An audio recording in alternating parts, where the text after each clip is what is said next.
Alright, kia ora. I want to do this really quick tutorial on something a lot of people try, and it's taking photos from a plane. So here are some of my tips on taking photos from a plane.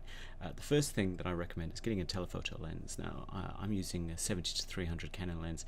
It is not the sharpest lens. You can get much better. So see if you can get the sharpest telephoto lens you can get, and if it's got stabilization, then definitely use that as well.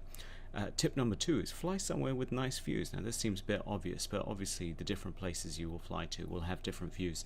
New Zealand's a good example. That's where I like to fly to. If you don't know where to sit on the plane, then ask the airline and they'll tell you which side of the plane is going to have the best views. The next tip I keep telling people is keep looking outside. Enjoy the in-flight entertainment, but keep looking outside and seeing what's going on. See if there's anything worth shooting. I was over the Tasman at this moment, so I didn't really worry. Tip number 4 is practice focusing through the window. This is where a telephoto lens is really going to help you, in that most of the glass on planes is all scratched up like this, but when you focus through, you can eliminate a lot of this. Now this is just with my phone. So when you get yourself a telephoto lens, it's going to manage to focus through that. I use manual focus for this. Alright, when you start seeing something interesting, play with your composition. As with any sort of landscape photography, see if you can get different interesting parts in there.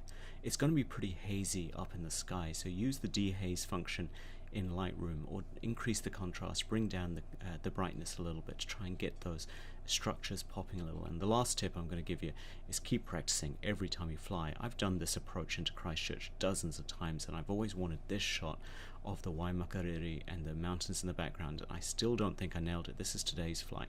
So keep practicing, still trying to get that. So hopefully those tips have been useful, and hopefully you'll take better photos from planes.